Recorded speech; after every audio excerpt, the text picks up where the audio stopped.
പലപ്പോഴും രോഗികൾ നമ്മളെ കാണാൻ വരുമ്പോൾ നമ്മൾ ചോദിക്കുക എന്താണ് ഇത്ര ലേറ്റായത്. പലപ്പോഴും അസുഖം തുടങ്ങി 10 കൊല്ലം കഴിഞ്ഞിട്ട് 5 കൊല്ലം കഴിഞ്ഞിട്ടൊക്കെ ആയിരിക്കും ചികിത്സയ്ക്ക് വേണ്ടി വരുന്നത്. ബഹുഭൂരിപക്ഷം ഒരു 70% ആളുകൾക്കും അവർക്ക് ഈ അസുഖം കണ്ടുപിടിക്കാൻ ഡിലേ ആയി, അസുഖം എന്താ തിരിച്ചറിഞ്ഞില്ല, അല്ലെങ്കിൽ റുമറ്റോളജിസ്റ്റ് അറിയില്ല എന്നുള്ളതായിരിക്കും ഒരു പ്രശ്നം. ബാക്കി കുറേ ആളുകൾ പറയുന്നൊരു കാര്യം, ഡോക്ടർ ഇതിനൊക്കെ ചിലവാകുമല്ലോ, കണ്ടമാനം കാശ് ചിലവാകുമല്ലോ, അതുകൊണ്ട് എനിക്കത് അഫോർഡ് ചെയ്യാൻ പറ്റുമോ എന്നുള്ളൊരു ബുദ്ധിമുട്ട് കൊണ്ടാണ്. ഇതിനൊക്കെ കുറേ ചിലവാകുമല്ലോ, അവർ പറയുന്നത് ഇതിനൊക്കെ കുറേ ചിലവാകുമല്ലോ, അലോപ്പതി ചികിത്സയ്ക്ക് പോയാൽ വളരെയധികം കൂടുതൽ കാശ് ചിലവാകും, അതുകൊണ്ടാണ് നമ്മളിവിടെ വരാത്തത്. പലപ്പോഴും നമുക്കറിയാം റുമറ്റോയ്ഡ് ആർത്രൈറ്റിസോ ആങ്കിലോസിസ് സ്പോണ്ടിലൈറ്റിസോ പോലെ സീരിയസ് ആയിട്ടുള്ള ആർത്രൈറ്റിസ് പലപ്പോഴും ബാധിക്കുന്നത് ചെറിയ പ്രായത്തിലുള്ളവരെയാണ്. അതായത് 25 വയസ്സും 30 വയസ്സിലുള്ളവരെയൊക്കെയാണ് ഈ റുമറ്റോയ്ഡ് ആർത്രൈറ്റിസ്, ആമവാദവും ആങ്കിലോസിസ് സ്പോണ്ടിലൈറ്റിസും സോറിയാറ്റിക് ആർത്രൈറ്റിസും ബാധിക്കുന്നത്. പ്രായമുള്ളവരെ ബാധിക്കാം, പക്ഷേ 25-30 വയസ്സുള്ളവരെ കൂടുതലായിട്ട് ബാധിക്കാൻ സാധ്യതയുണ്ട്. അങ്ങനെയുള്ളവരെ ഈ അസുഖം ബാധിക്കുമ്പോൾ എന്താ സംഭവിക്കുക? അവരെ ആയിരിക്കും അവരുടെ വീട് ഡിപ്പെൻഡ് ചെയ്യുന്നത്. ഇപ്പോൾ വൈഫിനാണെങ്കിൽ വൈഫായിരിക്കും വീട്ടിലെ കാര്യങ്ങളെല്ലാം നോക്കുന്നത്, ഹസ്ബൻഡിനെയാണ് ബാധിക്കുന്നത്, ഹസ്ബൻഡാണ് പുറത്ത് പോയി ജോലി ചെയ്ത് പലപ്പോഴും ബ്രെഡ് വിന്നറായിട്ട് വർക്ക് ചെയ്യുന്നത്. അയാൾക്ക് അസുഖം വരും. അയാൾക്ക് അസുഖം വന്നു കഴിയുമ്പോൾ എന്താണ്, ആ വീടിൻ്റെ വരുമാനം മൊത്തം നിലയ്ക്കും. നിന്ന് കഴിയുമ്പോൾ അവർക്ക് മുമ്പോട്ട് പോകാൻ തന്നെയുള്ള ബുദ്ധിമുട്ട് വരും. അതുകൂടാതെ സമയത്ത് ചികിത്സിച്ചില്ല എന്ത് പറ്റും, നമ്മുടെ ഓരോരോ സന്ധികൾ തേഞ്ഞു പോകും. സന്ധികൾ തേഞ്ഞു പോയി കഴിഞ്ഞാൽ ആ സന്ധികൾ ചിലപ്പോൾ റീപ്ലേസ് ചെയ്യേണ്ടി വരും. റീപ്ലേസ് ചെയ്ത് കഴിഞ്ഞാൽ ഒരു സന്ധി റീപ്ലേസ് ചെയ്യുന്നതിന് പലപ്പോഴും 1-2 ലക്ഷം രൂപ വേണ്ടി വരാം. അപ്പോൾ നമ്മൾ ചികിത്സ ഡിലേ ചെയ്യുന്ന ഒന്ന് കൊണ്ട് 2 പ്രശ്നങ്ങളാണ്. ഒന്ന്, അവരെ കൊണ്ട് അവരുടെ കുടുംബത്തിനുണ്ടാകുന്ന ബെനിഫിറ്റ്സ് ഇല്ലാതാകുന്നു, അവർക്ക് പണം കിട്ടാതാകുന്നു, അവരുടെ വരുമാനം നിലയ്ക്കുന്നു. കൂടാതെ ചികിത്സ എത്ര കൂടുതൽ ഡിലേ ചെയ്യുന്നോ അത്രയും കൂടുതൽ സർജിക്കൽ ഓപ്ഷൻസ് വേണ്ടി വരാം, ചികിത്സ കൂടുതൽ കോംപ്ലിക്കേറ്റഡ് ആകാം. നമ്മൾ നേരത്തെ പറയത്തില്ല, ഇപ്പോൾ ചെറിയ സൂചി കൊണ്ടെടുക്കാവുന്നത് പിന്നെ തൂമ്പ കൊണ്ടെടുക്കേണ്ടി വരുന്നൊരു സ്ഥിതിവിശേഷം ഉണ്ടാകുന്നു.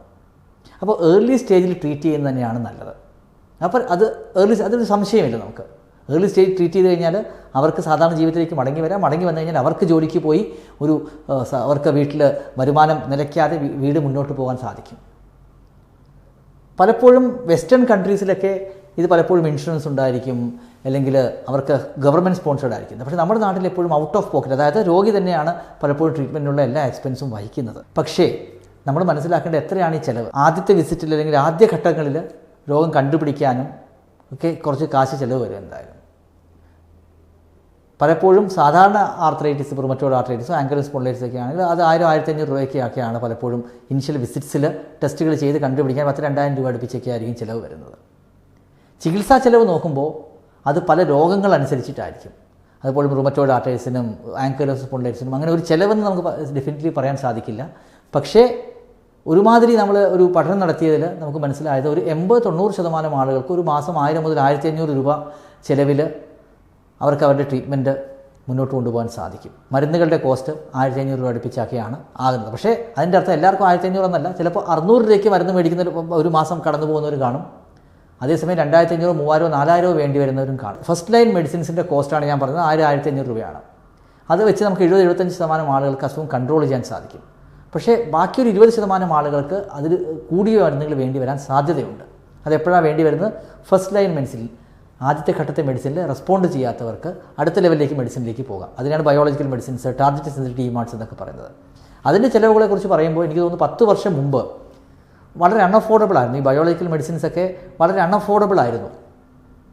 ഈ എറ്റനാസ്, ആൻറ്റി TNF എന്ന് പറയുന്ന ഇഞ്ചക്ഷനൊക്കെ ഞാൻ പ്രാക്ടീസ് 2010 അതിൻ്റെ ഒരു മാസത്തെ വില എന്ന് പറഞ്ഞാൽ 25,000-30,000 രൂപയായിരുന്നു. അതിൽ നിന്നൊക്കെ വളരെ കുറഞ്ഞ് ഇപ്പോൾ ഒരു 5000 രൂപ വരെയൊക്കെ എത്തിയിട്ടുണ്ട്. ഈ ഹൈ എൻഡ് മെഡിസിൻസിൻ്റെ കാര്യമാണ് ഞാൻ പറയുന്നത്. 5000-6000 രൂപ കൊണ്ട് ഒരു മാസത്തെ ചികിത്സ നടത്താൻ സാധിക്കും. അത് വേണ്ടി വരുന്നത് ഞാൻ പറഞ്ഞു 10% താഴെ വരുന്ന ആളുകൾക്ക് വേണ്ടി മാത്രമേ ഈ ഹൈ എൻഡ് മെഡിസിൻസ് വേണ്ടി വരാറുള്ളൂ.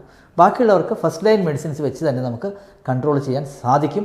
അതിൻ്റെ കോസ്റ്റ് 1000-1500 രൂപയൊക്കെ ആകാനാണ് സാധ്യത. പക്ഷേ അത് വളരെ കുറവാന്നല്ല പറയുന്നത്. പക്ഷേ ഒരു ജീവിതത്തിൻ്റെ ഒരു ഈ ഇൽനെസ്സിൻ്റെ ഒരു എന്താ പറയുന്നത് ദൂഷ്യവശങ്ങൾ നോക്കുമ്പോൾ അല്ലെങ്കിൽ ഒരു ഭവിഷ്യത്ത് നോക്കുമ്പോൾ ഈ ഒരു കോസ്റ്റ് എന്ന് പറയുന്നത് ഒരിക്കലും വളരെ വലുതല്ല. നമ്മൾ കേരളമാണെങ്കിൽ കുറേ ആളുകൾക്ക്, പാവപ്പെട്ട പേഷ്യൻസിന് നമ്മൾ ഹെൽപ്പ് ചെയ്യാൻ ശ്രമിക്കാറുണ്ട്. നമ്മളെ കൊണ്ടാകുന്ന രീതിയിൽ ഇപ്പോൾ ഒരാൾക്ക് അഫോർഡ് ചെയ്യാത്ത ഒരാൾക്ക് പലപ്പോഴും നമ്മൾ ഹെൽപ്പ് ചെയ്യാൻ ശ്രമിക്കാറുണ്ട്.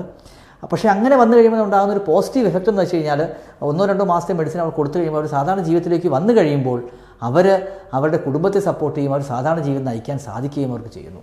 അപ്പോൾ ഇതിനെക്കുറിച്ച് പറഞ്ഞു വരുന്നതിൻ്റെ ഒരു പൊരുൾ ഇത്രയേ ഉള്ളൂ. പലപ്പോഴും ചെറിയ രീതിയിലുള്ള ട്രീറ്റ്മെൻറ്റ് കൊണ്ട് തന്നെ ഒരു നല്ല വിഭാഗം ആളുകളെ സാധാരണ ജീവിതത്തിലേക്ക് നമുക്ക് മടക്കിക്കൊണ്ടുവരാൻ സാധിക്കും. ഇപ്പോൾ ആർത്രൈറ്റിസിൻ്റെ കാര്യത്തിലൊക്കെ മരുന്നുകൾക്ക് കുറച്ച് ഒരു ഡിസ്കൗണ്ടഡ് റേറ്റിൽ കിട്ടിത്തുടങ്ങണം എന്നുള്ളൊരു ആവശ്യം ഗവൺമെൻറ് മുമ്പിൽ നമ്മൾ സമർപ്പിച്ചിട്ടുണ്ട്. കുറച്ച് ആളുകൾക്ക്, ഫോർ എക്സാമ്പിൾ ആങ്കൈലോസിംഗ് സ്പോണ്ടിലൈറ്റിസിൻ്റെ ഈ ബയോളജിക്കൽ മെഡിസിൻസിന് നമ്മുടെ കേരളത്തിൽ 10-9 പേർക്ക് ഫ്രീ ആയിട്ട് ഗവൺമെൻറ് ട്രീറ്റ് ചെയ്യാൻ സമ്മതിച്ചിട്ടുണ്ട്, ചെയ്യുന്നുമുണ്ട്. അപ്പോൾ നല്ലൊരു പോസിറ്റീവ് മൂവാണ് ഗവൺമെൻറ് സൈഡിൽ നിന്നും കഴിഞ്ഞ ഒരു 4-5 വർഷമായിട്ട് നമുക്ക് കിട്ടിയത്. അതിനെയും പല മേഖലകളിലേക്കും വരട്ടെ എന്ന് ആശംസിക്കുന്നു. പക്ഷേ അതോടൊപ്പം തന്നെ പറയാനുള്ള ഏറ്റവും ഇമ്പോർട്ടൻ്റ് ആയിട്ടുള്ള കാര്യം, ഒരിക്കലും കോസ്റ്റ് കൂടുതലാണെന്ന് പറഞ്ഞ് നമ്മൾ അസുഖം വെച്ചുകൊണ്ടിരുന്നു കഴിഞ്ഞാൽ അത് കൂടുതൽ വഷളാകുകയും നമുക്ക് അതിനേക്കാളും കൂടുതൽ ചിലവേറിയ ചികിത്സയും വേണ്ടി വരാനാണ് സാധ്യത. അതുകൊണ്ട് ഏർലി സ്റ്റേജിൽ വളരെ മൈൽഡായിട്ടിരിക്കുമ്പോൾ ചെയ്ത് കഴിഞ്ഞാൽ വളരെ കുറഞ്ഞ ചിലവിൽ തന്നെ നമുക്ക് അഫോർഡ് ചെയ്യാവുന്ന കോസ്റ്റിൽ തന്നെ ഇത് ട്രീറ്റ് ചെയ്ത് കൺട്രോൾ ചെയ്യാൻ സാധിക്കും.